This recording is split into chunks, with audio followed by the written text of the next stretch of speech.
کائنات میں جو بھی واقعات ہوتے ہیں، جو بھی حادثات ہوتے ہیں، ان کے پیچھے کوئی نہ کوئی بات ہوتی ہے۔ کوئی بھی واقعہ ہوا، اس کے پس منظر میں اس کے پیچھے کوئی نہ کوئی ایسی بات ہوتی ہے جس کی وجہ سے وہ واقعہ رونما ہوتا ہے۔ آیت مبارکہ میں نے آپ کے سامنے پڑھی، رب نے فرمایا قرآن پاک میں فَإِنَّ مَعَ الْعُسْرِ يُسْرًا، محبوب پہلے مشکلات ہیں پھر آسانیاں ہیں۔ اصل مزہ ہی سکھ کا اس وقت آتا ہے جب انسان پہلے دکھ دیکھتا ہے، پہلے انسان نے غربت دیکھی ہو، پھر جب امیری آتی ہے انسان رب کا شکر ادا کرتا ہے کہ یا اللہ تیرا شکر ہے، وہ دن جو میں نے دیکھے ان سے یہ بہتر آئے تو میں تیرا شکر ادا کرتا ہوں۔ پہلے انسان صحت مند ہو، صحت کے بعد پھر بیماری، مشکلات آئی، اور بیماری کے بعد جب دوبارہ صحت بحال ہونا شروع ہوتی ہے تو رب کا انسان شکر ادا کرتا ہے، یا اللہ وہ مشکلات کی گھڑیاں میں نے دیکھی، اب تم نے مجھے سکھ دکھایا۔ جو ہوتا ہے نا سکھ، وہ دکھوں کی کوکھ میں ہوتا ہے، یعنی کہ پیٹ میں ہوتا ہے۔ انسان پہلے دکھوں سے روبرو ہوگا، دکھوں سے ملے گا، پھر اس کو سکھ ملیں گے۔ اب کوئی انسان سونے کا چمچ منہ میں لے کر بڑا ہو تو جب وہ بڑا ہوتا ہے تو اس کو پتہ ہی نہیں ہوتا کہ غربت کیا ہے، غریبی کیا ہے، بھوک کیا ہے، پیاس کیا ہے، تو اس کو اس چیز کا نہیں پتا۔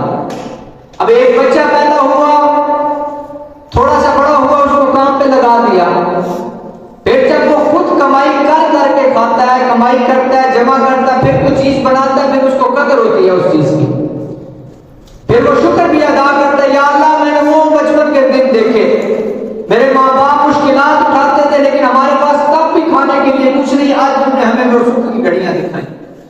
معلوم ہوا کہ کوئی بھی چیز ہے وہ اسی طرح واقعہ رونما نہیں ہوتا، بلکہ اس کے پیچھے کوئی نہ کوئی بات ہوتی ہے۔ واقعہ معراج یہ اسی طرح نہیں مل گیا حضور علیہ السلام کو۔ نبی روتے رہے، موسیٰ کلیم اللہ التجائے کرتے رہے، آرزو کرتے رہے، یا اللہ میں تیرا دیدار کرنا چاہتا ہوں۔ ایک طرف نبی دعائیں کر رہے ہیں، رب دیدار نہیں کروا رہا، ایک طرف محبوب سو گیا ہے تو پھر پروٹوکول کے لیے فرشتوں کے سردار کو بھیجا کہ جاؤ اٹھا کے لاؤ۔ تو معراج اسی طرح جھولی میں نہیں ڈال دی گئی حضور پہ، بلکہ اس کے پیچھے بھی بہت ساری وجوہات ہیں۔ وجوہات کیا ہیں کہ حضور علیہ السلام نے پہلے دکھ دیکھے، آج بھی مکہ کی گلی گلی گواہ ہے، مکہ کی منڈیاں، مکہ کے بازار، طائف کے بازار گواہ ہے کہ حضور علیہ السلام نے کس طرح اپنی زندگی میں مشکلات دیکھی۔ حضور علیہ السلام فرماتے ہیں کہ میری زندگی میں اتنے دکھ آئے، اگر وہ دکھ دنوں میں ڈال دیے جائیں تو وہ سیاہ رات بن جائیں، اندھیری رات بن جائیں۔ ہیں اللہ کے محبوب، امام الانبیاء، کائنات کے لیے رحمت للعالمین ہے، لیکن فرماتے ہیں مجھے جو دکھ آئے اگر دنوں پہ ڈال دیے جائیں تو وہ سیاہ رات میں تبدیل ہو جائے۔ حضور علیہ السلام آپ نے اپنی زندگی میں سب سے پہلے، ابھی دنیا میں کائنات میں آئے نہیں، حضور علیہ السلام کے والد اس دنیا سے چلے گئے۔ 6 سال کی عمر ہوئی، آپ کی والدہ اپنے جس طرح کہتے ہیں نان کے ملنے گئے، نانیال مل کے واپس آ رہے مقام ابوا پر حضور کی والدہ آپ کو چھوڑ کر چلی گئی۔ اب ام ایمن لے کے حضور کے دادا کے پاس چلی گئی، پھر تھوڑے سے حضور کے دادا بھی چلے گئے۔ اب سارا اسی طرح حضور علیہ السلام کے جو اپنے پیارے اور سہارے جو تھے حضور علیہ السلام کے جاتے رہے۔ پھر آپ کی پرورش کا ذمہ آپ کے پیارے چچا جناب ابو طالب پر آیا، جناب ابو طالب آپ کی پرورش کرتے رہے۔ پھر ایک وقت آیا آپ کا سایہ بھی چلا گیا، اب حضور علیہ السلام کی تو وہ جس طرح کہتے ہیں ڈیوٹی تھی کہ جس جگہ جاتے آپ آوازیں لگاتے کہ پڑھو لا الہ الا اللہ، جس جگہ منڈی لگی ہوتی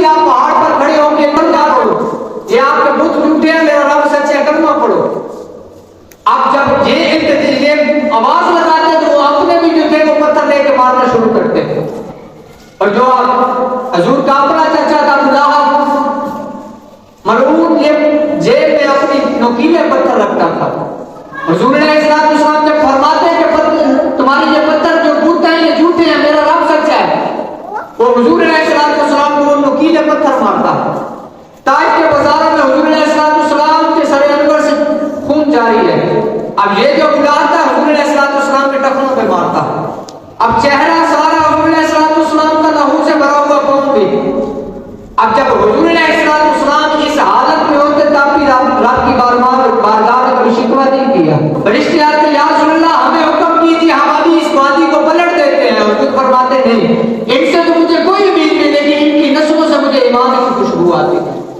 یہ نہیں کہ ان کی نسلیں آ کے کلمہ پڑھیں گی.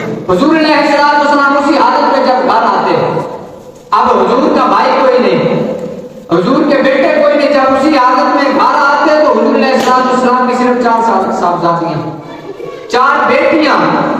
اب اسی حالت میں حضور گھر آتے، ایک آنچل تھا حضور کے لیے، وہ حضرت سیدہ طیبہ خدیجہ الکبریٰ رضی اللہ تعالیٰ. ایمان لانے والے میں عورتوں میں سب سے پہلی عورت حضرت سیدہ خدیجہ بڑھ کر حضور علیہ السلام کا خون صاف کرتی اور کہتی یا رسول اللہ آپ ہمت نہ ہاریے گا، ایک وقت آئے گا آپ کا رب آپ کو عزت دے گا. آپ اسی طرح تبلیغ کرتے رہے، انشاءاللہ ایک وقت آئے گا اللہ آپ کو عزت دے گا. حضور کے چچا ابو طالب اس دنیا سے گئے، آپ کی وفات کے 35 دن بعد حضرت سیدہ خدیجہ آپ اس دنیا سے پردہ فرما. جو پیارے 2 سہارے تھے حضور علیہ السلام کے، دونوں سہارے چھوڑ کے چلے گئے. حضور علیہ السلام نے خود اس سال کا نام عام الحزن رکھا، دکھوں کا سال. ان ساری مشکلات کو اگر انسان اپنی زندگی میں خالی سوچ کے تصور کر کے دیکھے تو انسان کی روح کام جاتی ہے کہ اس طرح بھی کوئی زندگی گزار سکتا ہے. اللہ کے محبوب ہوں، امام الانبیاء ہوں، لیکن پھر بھی دکھ کتنے یتیمی میں ساری زندگی گزاری. 3 دن کھانا گھر نہیں پکتا، اتنے دکھ دیکھے. اتنے دکھوں کے بعد جب مکہ میں حضور نے سوچا کہ مکہ میں کچھ نہیں ہو سکتا، حضور نے طائف کے بازاروں کا رخ کیا. حضور نے کہا کہ وہ تو پڑھے لکھے ہیں، چلو ادھر جاتا ہوں ان کو تبلیغ کرتا ہوں، ہو سکتا ہے سمجھ جائے. حضور جب ادھر گئے تو وہ ان سے بھی زیادہ بدتر ظالم، مکہ والوں سے بھی بڑھ کر طائف والوں نے حضور علیہ السلام پر ظلم کیے. جب یہ سارے معاملات ہو گئے نا، اتنی مشکلات دیکھی لیکن شکوہ نہ کیا رب پر. ان ساری مشکلات کے بعد جو انعام دیا اسے معراج کہتے ہیں. اللہ ہاں، معراج اسی طرح جھولی میں نہیں ڈال دی گئی. یہ دکھوں کی اندھیری رات دیکھی، پھر رب نے اپنی ملاقات کے لیے بلایا.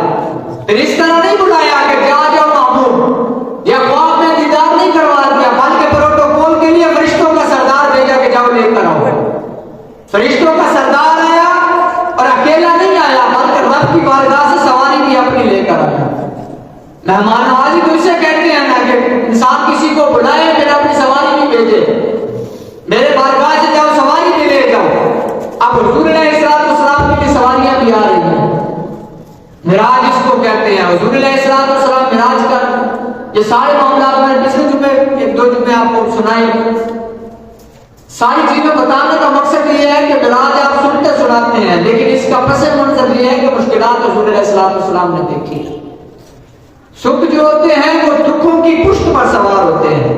انسان کی زندگی میں پہلے مشکلات آتی ہیں، پھر ایک دن آتا ہے وہ سویرا ہو جاتا ہے. اندھیری رات میں دکھوں کی اندھیری رات کے بعد پھر سویرا آتا ہے.